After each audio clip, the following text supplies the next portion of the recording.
어쩔 수 없이 억지로라도 라이딩을 해야 하는 경우가 있습니다. 라이딩 계획을 잘못 세운 결과이지만 이렇게 자신의 능력을 뛰어넘는 라이딩을 통해서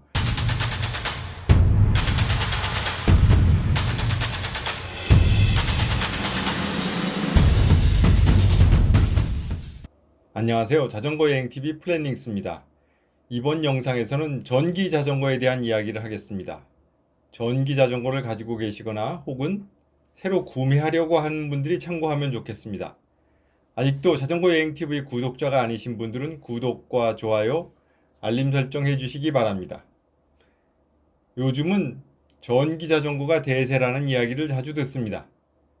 최근에는 대도시를 중심으로 전기 자전거 대여 시스템인 카카오바이크가 세를 확장하고 있어서 제 주변에도 자주 보이고 자전거 도로에 나가면 예전보다 자주 전기 자전거를 볼 수 있습니다.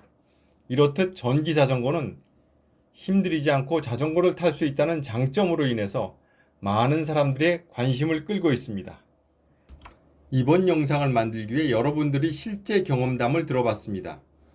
전기 자전거를 접한 분들 중에는 아주 좋다고 말씀하시는 분들도 있고 추천하지 않는다는 분도 있었습니다. 어떤 점들이 전기 자전거를 타시는 분들이 마음에 들고 안 들어서 호불호가 갈리는 걸까요? 일반 자전거와 전기 자전거의 같은 점과 다른 점을 비교하면서 그 해답을 찾아보겠습니다. 우리가 자전거를 타는 이유로부터 이 두 자전거의 차이점을 알아보겠습니다. 저는 자전거를 타는 이유를 크게 묶어 두 가지로 구분해 보았습니다.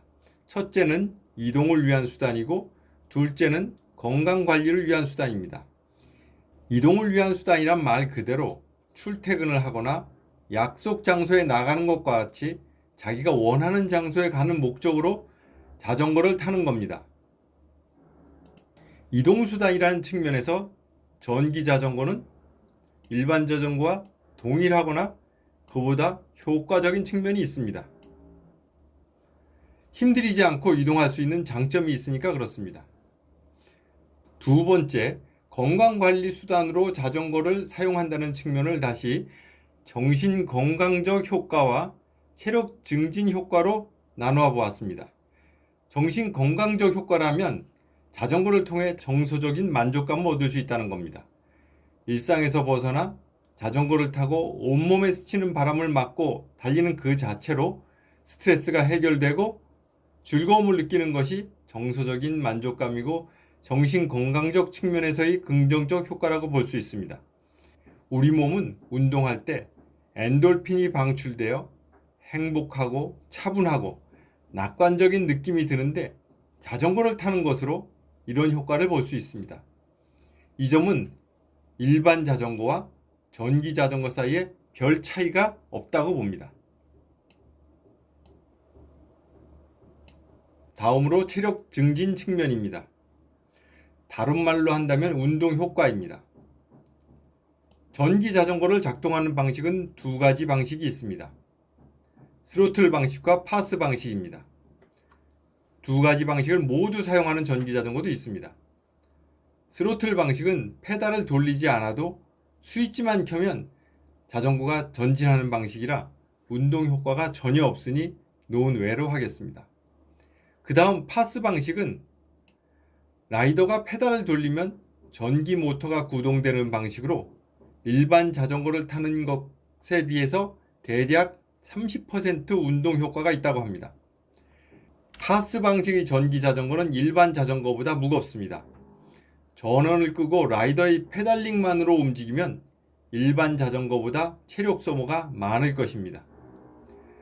전원을 켜고 페달링을 할 때 페달 어시스턴스 단계를 높이면 페달링이 가벼워지면서 빨리 갈 수 있지만 운동 효과는 줄어들고 파스 단계를 낮추면 페달링이 무거워지면서 속도는 줄어들어 운동 효과는 상대적으로 늘어납니다.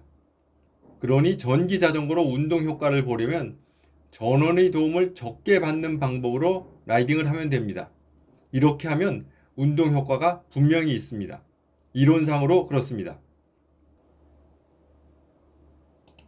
제 친구 중에 산악자전거 심판관 자격증도 있고 오랫동안 자전거를 많이 타고 있는 자전거 마니아가 한 명 있습니다.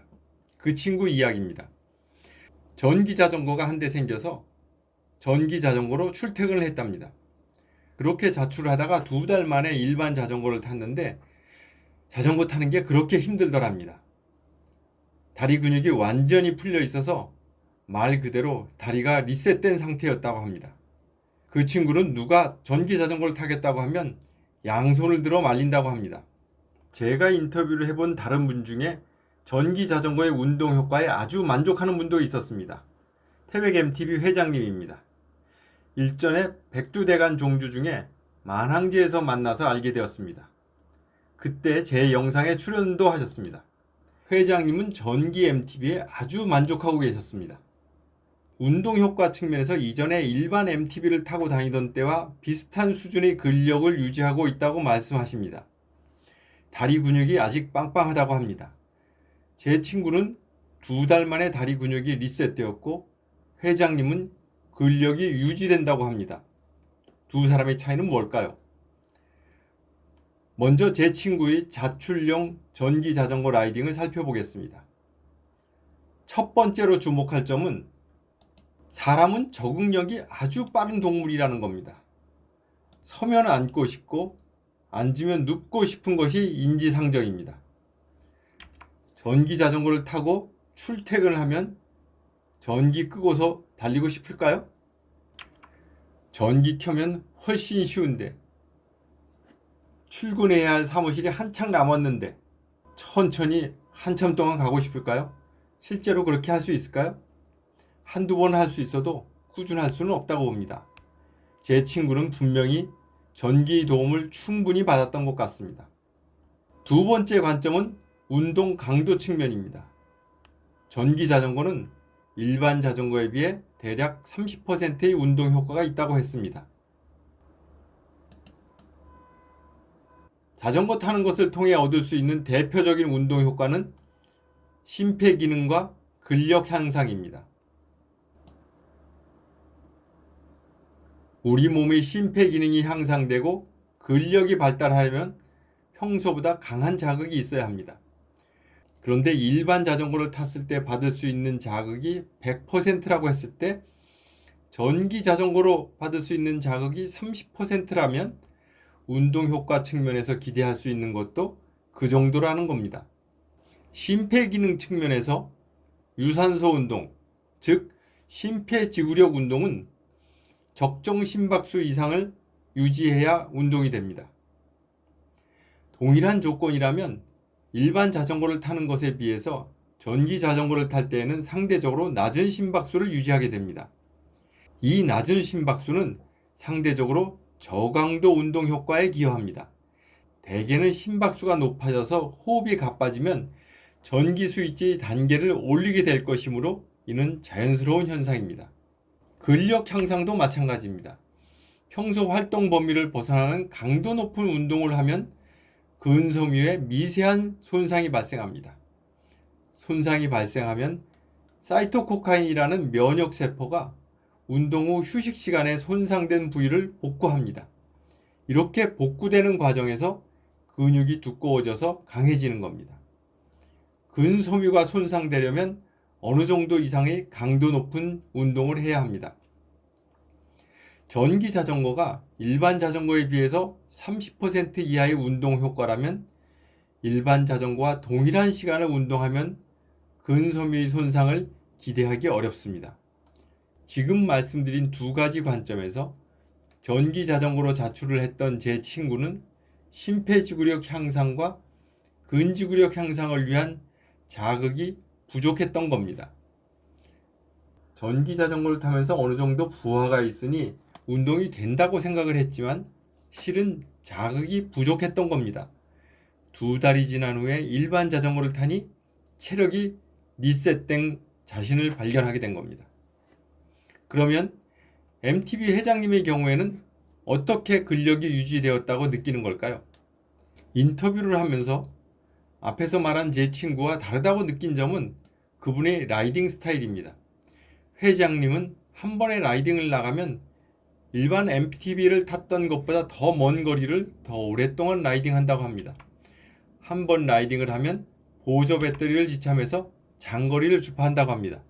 또한 늘상 가파른 고개를 오르내린다고 하셨습니다. 실제로 그분의 근력이 이전과 동일한지 줄었는지는 측정해보지 않아서 정확하게 알 수 없습니다. 다만 두 분의 라이딩 강도가 달랐던 것은 분명합니다. 회장님의 경우는 심폐기능과 근육에 자극을 줄 수 있을 정도로 격하게 라이딩을 했던 것으로 보입니다. 이 차이가 두 경우의 다른 점이 아닐까 하는 게 저의 추측입니다. 그러면 전기자전거는 누가 어떻게 타야 되는가? 앞에서 말씀드린 것과 같이 운동 목적이 아니라 이동수단이나 정신건강적 효과, 즉 즐기고자 하는 측면에서 타시고자 하는 분들은 연령대와 체력에 관계없이 전기자전거를 사용하면 목적하는 바 효과를 거둘 수 있다고 생각합니다. 그렇지만 이런 목적으로 전기자전거를 사용했다면 오늘의 운동량을 채웠다고 만족하면 안 되고 별도의 방법으로 보강 운동을 해야 합니다. 전기자전거를 타는 것만으로 운동 효과를 보기 위해서는 보다 많은 횟수와 시간 동안 하드코어하게 라이딩을 해야 할 것 같습니다. 이렇게 해야 하체 근육이 리셋되는 것을 방지할 수 있습니다.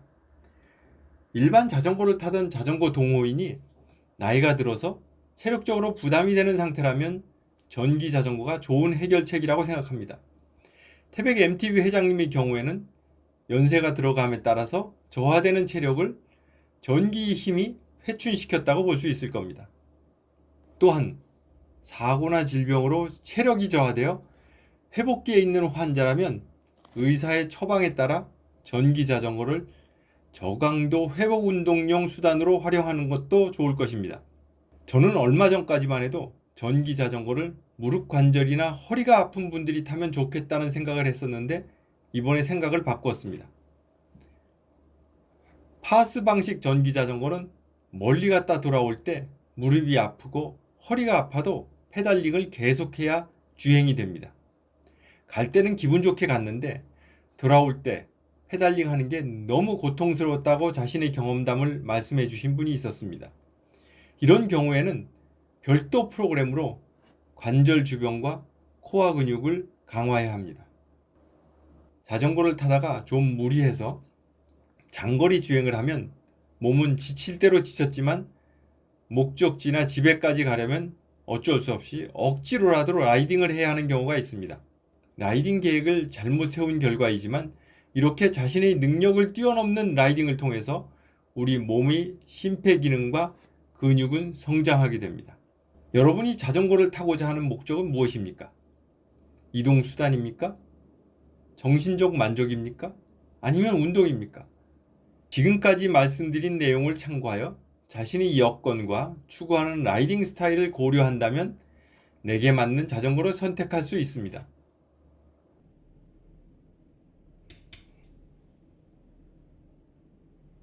저와 제 친구들이 자주 사용하던 문장 중에 우리는 안일한 불의의 길보다 험난한 정의의 길을 택한다라는 문구가 있습니다. 전기 자전거가 불의의 길이라는 것이 아니라 전기 자전거이든지 일반 자전거이든지 안이한 라이딩 습관은 체력 증진에 별로 도움이 되지 않는다는 것을 강조하고 싶어서 인용해 보았습니다. 운동을 제대로 하려면 험난하겠지만 때로는 두 다리가 풀릴 정도로 강도 높은 라이딩을 해줘야 발전이 있습니다. 운동을 하면 뇌가 활성화되고 두뇌 건강에도 좋다고 합니다. 그러니 우리 모두 열심히 라이딩 합시다. 오늘은 전기 자전거에 대해 알아봤습니다. 여러 가지 의견이 많을 것 같습니다. 좋은 의견 개진 바랍니다. 악성 댓글 달면 지우겠습니다. 이상 자전거 여행TV 플랜딩스였습니다. 감사합니다.